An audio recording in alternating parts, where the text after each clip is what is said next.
16वां प्रश्न, 1 करोड़ रुपए। 1 करोड़।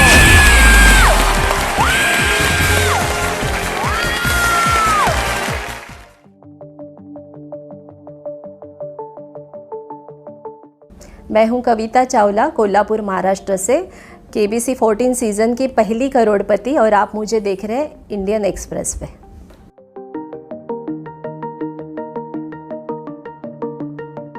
जर्नी मेरा 2000 से ही शुरू हुआ है। जब केबीसी कौन बनेगा करोड़पति पहली बार मैंने टीवी पे देखा था, तब से ही मैंने वो सपना देखा था कि मुझे इसमें जाना है। मैंने देखा कि कैसे ज्ञान के बेस पे ये प्रोग्राम है और इतना मान सम्मान, आदर सत्कार लोगों को इससे मिल रहा है, डिग्निटी बढ़ रहा है। तो मेरा भी ये ड्रीम था कि मुझे भी केबीसी में जाना है। और मुझे, जब मैं पढ़ाई करती थी तो वैसे भी मुझे बहुत इंटरेस्ट था पढ़ाई में, और ज्ञान, जनरल नॉलेज में बहुत इंटरेस्ट था।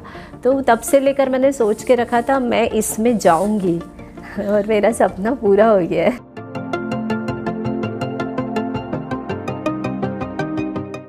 जब 2021 में गई और मैं एफएफएफ से हॉट सीट पर नहीं पहुंच पाई, तो एक्चुअली मैं भी उदास हो गई थी, निराश हो गई थी, रो रही थी मैं वहाँ पे बैठ के।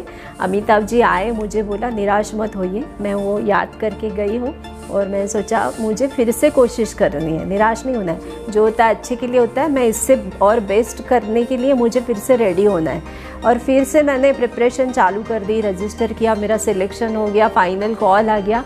और ये मतलब मेरे लिए ये था कि मैंने जब मेरे बेटे को बताया तो उन्होंने कहा आपकी मेहनत है ना, आपकी मेहनत का फल आपको मिल रहा है, आपका फिर से सिलेक्शन हो गया है, और अब की बार आपने झंडा गाड़ के ही आना है, आपको करोड़पति बन के ही आना है। जब नहीं हो पाया, मैं वापस गई तो मुझे कुछ टाउटिंग भी सुनने को मिले, मुझे तो डांट भी पड़ी। मैं घर भी नहीं पहुंची थी, मुझे वो जहाँ पे पिकअप करने आए थे वहाँ पे ही मुझे डांट खाना पड़ा।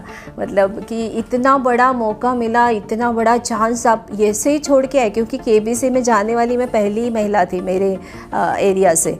तो उनको ये था, मेरी फैमिली को भी, कि मैं कुछ ना कुछ मतलब बड़ा नाम रोशन करूँगी। और मैं जब वापस आई तो वो मेरे बहुत ये हुए, निराश हो गए।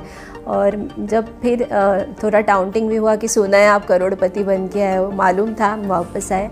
तो ये मैंने उनको रिप्लाई नहीं दिया, मुझे पता था मैं फिर से जाऊंगी, मैं तो गिव अप करने वाली नहीं हूँ, मैं जाऊंगी और फिर से करोड़पति बन के ही जवाब दूंगी।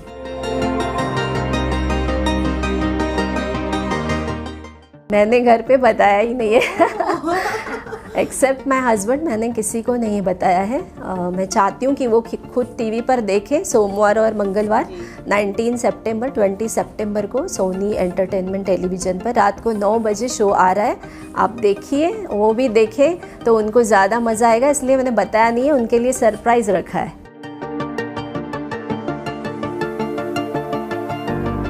कॉन्फिडेंस तो था ही, और प्रेशर मुझे सिर्फ एफएफएफ क्लियर करने तक था कि इस बार मुझे करना है। वो प्रेशर था, डेफिनेटली था, नेचुरली था कि करना ही है, क्योंकि लास्ट में टाइम वापस गई हूँ तो वो था ही नेचुरली। लेकिन और पहला अटेम्प्ट भी मेरा वेस्ट गया। अभी भी मैं जब आई थी तो सेकेंड अटेम्प्ट में मैंने सोचा अब मुझे जाना ही है। पहला क्वेश्चन मेरा फास्ट हुआ, दूसरा क्वेश्चन मेरा फास्ट हुआ, तीसरा क्वेश्चन में मुझे मेरे साइड वाले कंटेस्टेंट का फास्ट था, तो मुझे वो था कि अब क्या होगा। और अमिताभ जी ने जब मेरा नाम लिया कि अभी भी कविता चावला ही टॉप पर है, तो बस मैं जो चिल्लाई हूँ, मतलब वो, और जाके गले मिली हूँ अमिताभ जी से। बिल्कुल डर, नर्वसनेस नहीं था, प्रेशर था, बट वो हो गया फाइनली। लगा था क्वेश्चन जब बीच में कोई ऐसे आ रहे थे जो मैंने नहीं पढ़े थे, लेकिन लॉजिक लगाने से कभी कभी होता है ना कि अधूरी जानकारी होती है। पता था कि ये 2 ऑप्शन तो नहीं है, पर ये 2 में मुझे सोचना है, तो वहाँ पे लगा था कि अगर 2 में से गलत हो गया तो फिर मेरा गेम ख़त्म है। लेकिन लॉजिक से मैं आगे बढ़ती गई।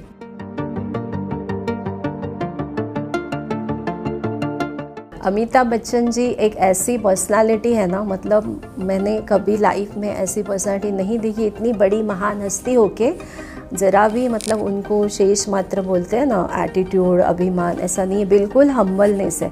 और उनका जो बिहेवियर है ना, हमको खुद ही कंफर्टेबल फील कराता है। उनके बोलने की भी ज़रूरत नहीं है, वो एकदम फ्रैंकली बात करते हैं, हंसी मजाक करते हुए हमारा गेम हुआ है। मैंने उनके साथ बहुत मस्ती की है, उनको मेरा गेम खेलना बहुत पसंद आ रहा था, जो वे था मेरा वो उन्होंने मुझे लास्ट में कॉम्प्लीमेंट भी दिया कि व्हाट अ क्लेवर गेम करके, तो वो मुझे हमेशा याद रहेगा। प्राइज़ मनी के साथ जैसे मैंने कहा है कि मैं मेरे बेटे के फर्दर एजुकेशन के लिए लगाऊंगी और सबसे पहले तो उसी को प्रायोरिटी दूंगी।